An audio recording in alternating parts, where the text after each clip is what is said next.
warahmatullahi wabarakatuh. Selamat pagi pemirsa. Bertemu lagi bersama saya Resti Amelia tentunya dalam Berita Aceh. Serangkaian berita aktual, tajam dan terpercaya telah kami siapkan untuk Anda. Berikut di antaranya.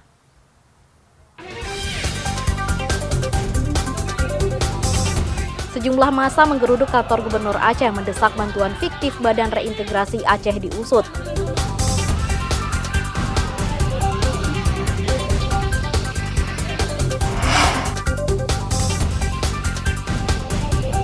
Badan Meteorologi, Klimatologi, dan Geofisika BMKG memperingatkan warga terhadap potensi angin kencang dan petir melanda daerah Aceh.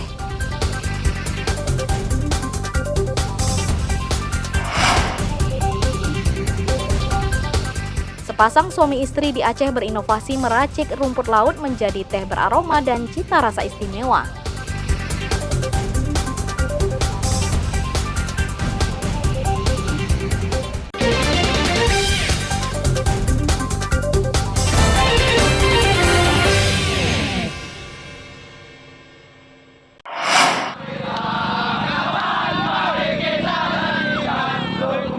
Unjuk rasa sejumlah mahasiswa dan warga di halaman utama kantor Gubernur Aceh, Senin siang diwarnai saling dorong.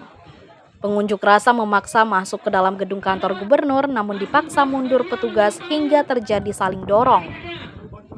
Pemirsa, saat ini saya berada di kantor Gubernur Aceh, di mana kita sedang melihat bahwa ada aliansi mahasiswa peduli perikanan, pasukan Nambale dan juga masyarakat sipil sedang melakukan aksi perihal soal evaluasi kinerja BRA yang ada indikasi adanya dana fiktif 15 miliar dan juga mereka menuntut untuk mencopot ketua BRA kepada Gubernur Aceh. Teman sampai saya ini dari pihak perwakilan Gubernur Aceh belum terlihat di depan kami dan mahasiswa akan terus melanjutkan aksi ini. Selain di kantor gubernur juga akan ke kantor BRA Aceh dan juga ke kejaksaan. Demikian.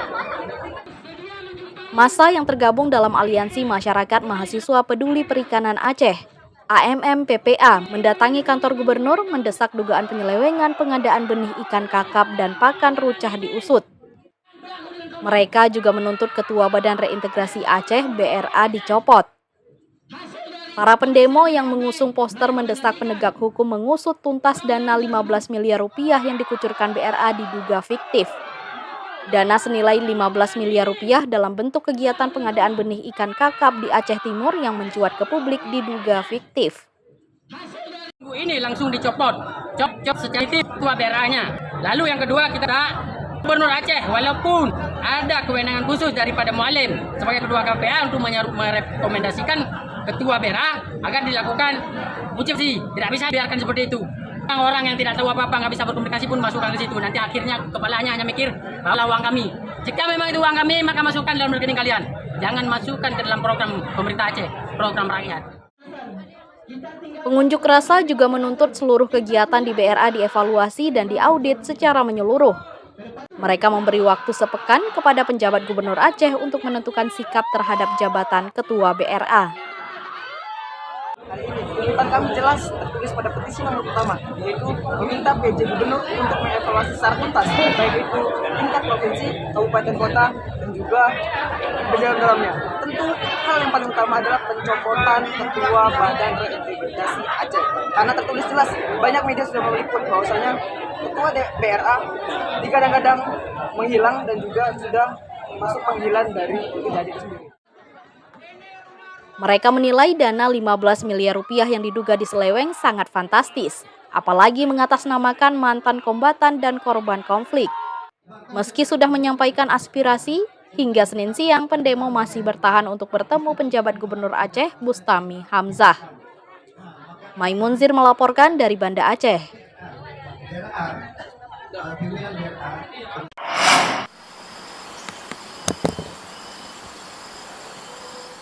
Kontestasi Pilkada 2024 di Aceh Barat Daya tanpa calon independen atau perseorangan. Hingga batas pengumpulan dukungan ditutup, tidak satu pun calon pasangan bupati jalur independen yang mendaftarkan diri. Hingga masa pengumpulan dukungan berakhir pada 12 Mei 2024, tidak ada calon atau tim sukses yang mendaftar.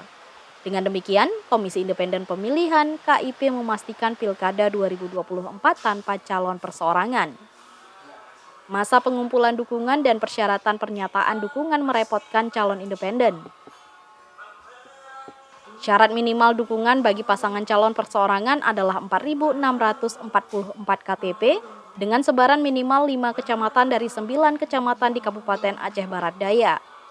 Ketentuan tertuang dalam Keputusan KIP Abdia nomor 497 tahun 2024. Terkait masalah pasangan calon perseorangan itu secara tahapan pilkada baik yang dikeluarkan oleh KPU RI maupun KIP Aceh itu kan dari tanggal 8 sampai tanggal 12 Mei kemarin.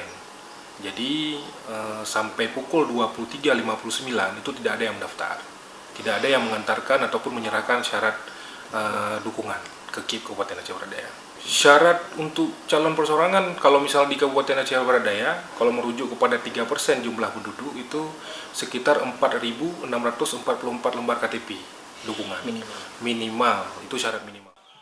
Saat ini KIP Aceh Barat Daya masih menyelesaikan tahapan Pilkada 2024 diantaranya rekrutmen PPK. Setelah rekrutmen PPK tuntas, KIP membuka kesempatan kepada warga untuk menjadi petugas panitia pemungutan suara PPS. Mimi Saputra melaporkan dari Aceh Barat Daya.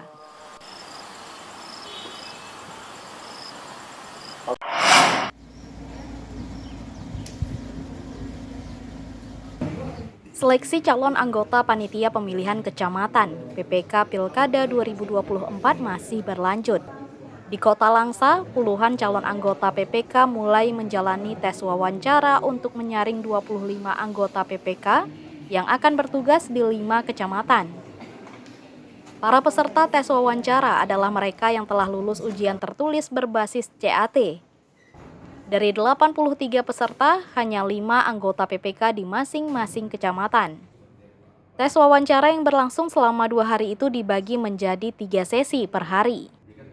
Pada hari pertama diikuti pelamar dari Kecamatan Langsa Kota sebanyak 15 peserta. Sesi kedua untuk ditempatkan di Kecamatan Langsa Timur yang diikuti 16 peserta. Sedangkan sesi ketiga Kecamatan Langsa Lama sebanyak 16 peserta. Sementara untuk hari kedua, tes wawancara sistem 2 sesi. Setiap sesi diikuti 18 orang dari Kecamatan Langsa Baro dan Kecamatan Langsa Barat. Ujian wawancara tingkat Badan Ad Hoc Kecamatan PPK ada 83, yang diterima itu hanya 25. Setiap kecamatannya itu ada 5 orang.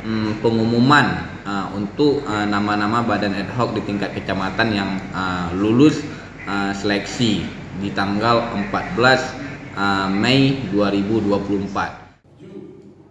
Dari seleksi wawancara, masing-masing dipilih 5 orang yang lulus utama dan 5 orang sebagai cadangan. PPK akan membantu tugas KIP Kota Langsa sebagai pelaksana teknis pilkada. Dari segi pertama fisik dulu Kak, mental harus kuat kan. Terus ya belajar dari materi undang-undang pemilu dan peraturan-peraturan tentang tahapan pemilu dan pilkada. Saya yakin Pak 100%. Karena kan kalau setiap kita ikut itu kita harus memang punya komitmen dulu, keyakinan dulu kalau dari kita sendiri pasti bisa. Para peserta telah mempersiapkan diri seperti menjaga kebugaran fisik dan mempelajari materi. Ia optimis bisa terpilih sebagai salah satu anggota PPK di Kecamatan Langsa Barat. Maimunzir melaporkan dari Langsa.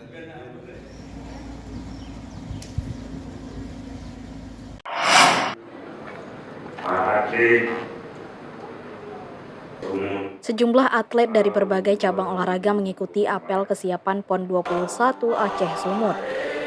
Apel ini sebagai langkah untuk memastikan bahwa para atlet siap bersaing dalam laga pekan olahraga terbesar di tanah air, sekaligus merebut tempat terhormat.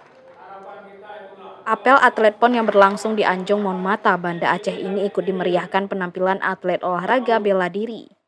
Para duta olahraga Serambi Makkah meyakinkan pengurus olahraga menjadi kampiun pada PON tahun 2024. Saat ini pembinaan atlet dan pelatih melalui pemusatan latihan daerah Pelatda terus berjalan. Pelatda melibatkan 803 atlet, 168 pelatih, 14 pelatih nasional, dan 30 mekanik. Penjabat Gubernur Aceh, Bustami Hamzah menegaskan persiapan PON 21 hampir rampung. Berjalan dengan normal, ya, semua harus kita kejar kan. Wah, ini sebuah kehormatan. Nanti bisa 100%. Ya kan? Insya Allah pasti bisa kalau kita bersama. Ya. Kita kan kamar nggak cukup nih Pak, di penginapan juga. Insya Allah kita cari alternatif. Apa Pak alternatifnya Pak? Ada rumah sewa, ada asrama. Sementara itu, venue PON yang baru siap 40% akan segera selesai pada Agustus 2024, sehingga bisa langsung digunakan untuk latihan. Ya, kalau venue itu kita sama-sama kita lihat.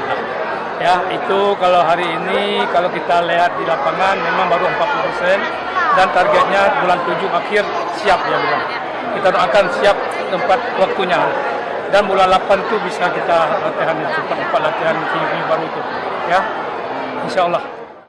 Sebagai bagian dari tuan rumah, kontingen Aceh ditargetkan masuk posisi 10 besar dari 38 peserta PON 2024. Target tersebut sesuai dengan peningkatan prestasi yang dicapai selama hampir 1 dekade terakhir, khususnya pada 2 ajang PON terakhir. Tim Liputan melaporkan dari Banda Aceh.